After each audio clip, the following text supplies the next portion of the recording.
चलो चल।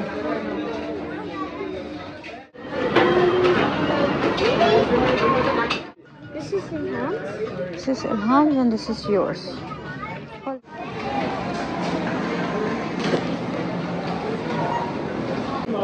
वो लेना है। Yeah, let's go. ये है कंडेंस मिल्क, ये भी ऐड करनी। अस्सलाम वालेकुम, हेलो एवरीवन, कैसे हैं आप सब लोग। आई होप आप लोग अच्छे होंगे। तो आइए शुरू करते हैं आज का व्लॉग। तो आज है थर्सडे, 4 बज के हैं, जीजू भी आ गए हैं और मैं सोचा आज अराफात है तो मैं बच्चों को आज नए कपड़े पहना देती हूँ। तो ये जो ड्रेसेस थे ये इंडिया से आए थे, मेरी सिस्टर ने खुद स्टिच किए थे, तो आज इन लोग को मैं यही पहना दूँगी। और हम सब की तरफ से भी आप लोगों को अराफात मुबारक हो। सीक्वेंस का ड्रेस है तो बस इसको पीछे करके मतलब उल्टा करके मैं आयरन कर रही हूँ ताकि ये सीक्वेंस जो है वो जल ना जाए।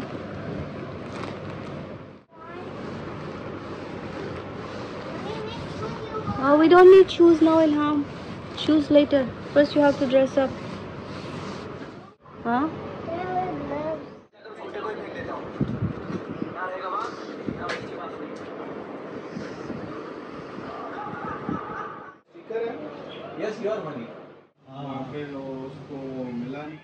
ये जो वर्ल्ड मैप है हमारे श्रीलंका नेबर ने दिया है, उन्होंने बोला बच्चों के लिए लगा दो, उनको इसमें से बहुत कुछ लर्न करने के लिए मिलेगा।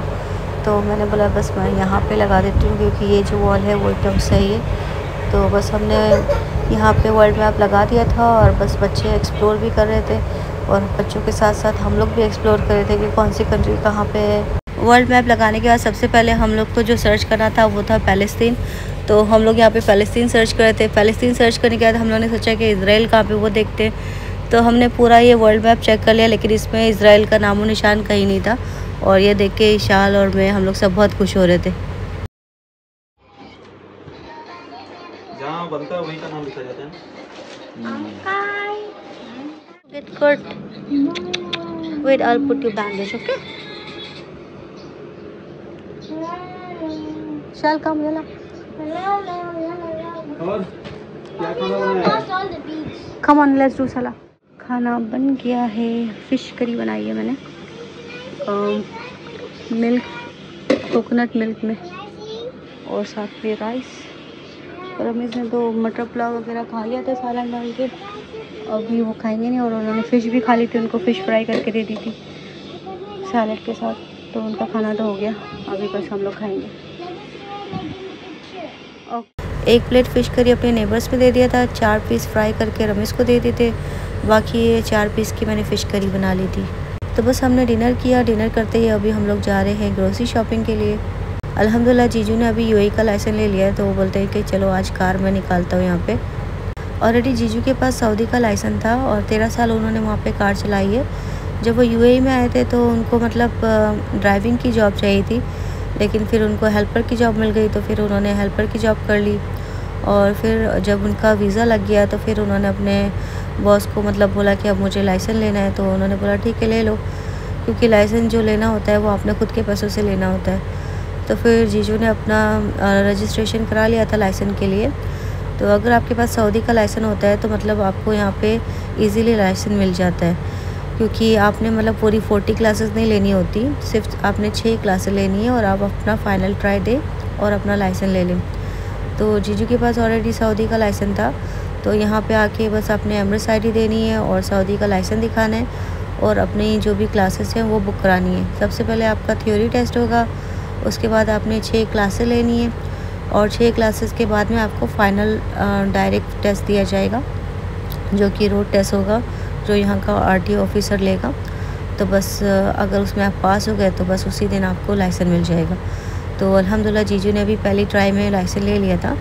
तो टोटल जो कॉस्ट आया है सब चीज़ों का, मतलब ट्रेनिंग का, प्रैक्टिकल का और थ्योरी टेस्ट और प्लस लाइसेंस का जो चार्ज होते हैं 300 दिरहम, ये सब का मिला के उनका पड़ा है 2500 में। और विद इन 2 वीक्स उन्होंने मतलब लाइसेंस ले लिया। वैसे तो ये लाइसेंस मतलब 2 से 3 दिन में ले सकते हैं, लेकिन जब भी आप बुकिंग के लिए जाते हो तो आपको डेट इतनी इजीली नहीं मिलती है ट्रेनिंग के लिए, तो काफ़ी दिन के बाद मिलती है। तो जीजू के साथ भी ऐसे हुआ है, एक दिन उनको थियरी में लग गया और फिर उसके बाद में गए तो फिर एक दिन में 3 क्लासें ली, एक दिन में 3 क्लासें ली, और फिर लास्ट में उनका फ़ाइनल रोड टेस्ट, और उसके बाद फिर 2-3 दिन के बाद उनको लाइसेंस लेने के लिए बुलाया। वैसे तो पहले ऐसा होता था कि जिस दिन आपने मतलब पास कर लिया एक फ़ाइनल टेस्ट, उसी दिन आपको लाइसेंस भी इशू कर देते थे, लेकिन यहाँ पे अभी मतलब थोड़े थोड़े प्रोसीजर वगैरह चेंज होते जा रहे हैं। तो बस हम लोग आ गए थे नेस्टो हाइपर मार्केट, और सबसे पहले हम लोग गए थे क्लोथिंग सेक्शन में, क्योंकि रमेश बोलते हैं यहाँ से बच्चों के लिए कुछ कपड़े वगैरह देख लो।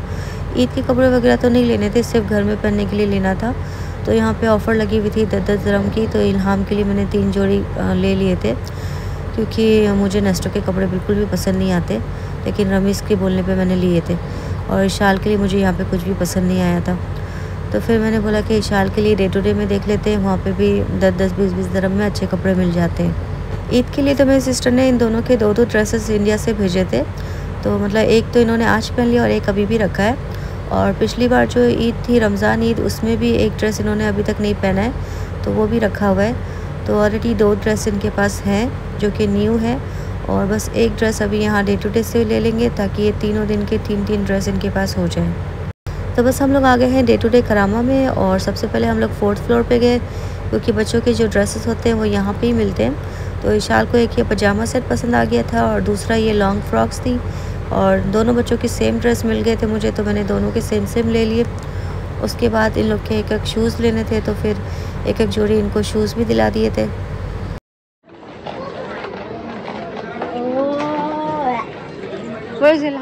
शूज़ लेने के बाद हम लोग आ गए थे ज्वेलरी सेक्शन में। यहाँ से इशाल को कुछ ब्रेसलेट चाहिए था, और इनके हेयर क्लिप्स वगैरह चाहिए थे मुझे।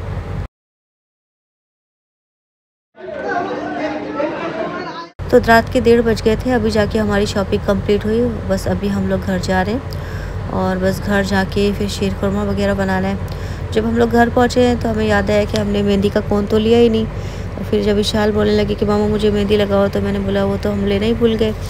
तो बस मैंने बोला अभी क्या कर सकते हैं, अभी बस ऐसे ही बिना मेहंदी की ईद बना लो। और क्योंकि जो पिछली बार का कोन रखा है वो अभी तक रखा है फ्रिज में, लेकिन वो उसको मैंने जब इशाल को लगाया था तो उसको हाथ में एलर्जी हो गई थी, उसको हाथ में ऐसे लग रहा था कि बर्न हो रहा है। तो फिर मैंने बोला वही रखा है वो लगा दूँ, तो बोलती नहीं, वो उससे मुझे बर्निंग होती है, मैं नहीं लगाऊंगी। तो मैंने बोला ठीक है अभी रहने दो, जाने दो। तो घर पे आते के साथ सबसे पहले मैंने मिल्क को बॉईल करने रख दिया, क्योंकि इसको बॉईल होने के लिए कम से कम 2 से 3 घंटे लगेंगे। इसके अंदर मैंने 6 से 7 इलायची डाल दी, और साथ में मैंने ग्रीन टी बनाई हम सब के लिए। फिर हमने ग्रीन टी पी, साथ साथ में मैंने जो भी ड्राई फ्रूट चाहिए थे उनको भी मैंने चॉप कर लिया, और ये जो सिवैयाँ थी इनको हाथ से इस तरह से चूरा चूरा कर लिया। और खोया तो था नहीं मेरे पास, लेकिन खोए वाली मिठाई थी जो कि पाकिस्तान से आई थी, वो मैंने फ्रीज़ कर दी थी। तो खोए की जगह मैं मिठाई ऐड करूँगी इसके अंदर, और शुगर भी नहीं डालूँगी मैं आज मैं इसको कंडेंस मिल्क के साथ में बनाऊँगी। तो इसमें मिठाई के अंदर भी शुगर है और कंडेंस मिल्क में भी शुगर है, तो बस हम यही दोनों चीज़ यूज़ करेंगे। और लास्ट में हम इसमें ऐड करेंगे केवड़ा वाटर। तो बस ये सारी चीज़ें प्रिपेयर हो गई थी। तो बस यहाँ पे अभी हम लोग सब अपनी तैयारी करेंगे। जीजू को हेयर कलर लगाना था, तो रमेश ने बोला चलो मैं हेयर कलर लगा देता हूँ। फिर रमेश ने सबके कपड़े वगैरह आयरन किए, और जीजू को भी कुर्ता पजामा पहना था, तो रमेश ने अपना कुर्ता पजामा एक उनको दे दिया था।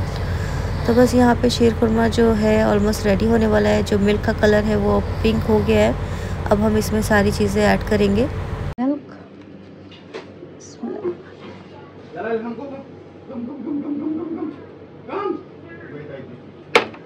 और ये सारे ड्राई फ्रूट्स,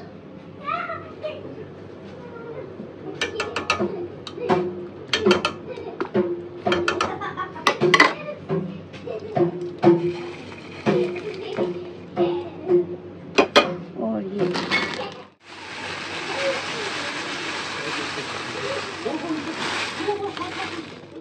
तो यहाँ पे मैंने शीर खुरमा में सारी चीज़ें ऐड कर दी थी, और माशाल्लाह शीर खुरमा बहुत टेस्टी बना था, सबको बहुत पसंद आया था। शुगर भी बिल्कुल बैलेंस थी, बिल्कुल भी ज़्यादा शुगर नहीं लग रही थी, नॉर्मल थी बिल्कुल। तो बस मैं आज का जो वीडियो है यहाँ पे एंड करूँगी, और फिर मिलते हैं नेक्स्ट व्लॉग में।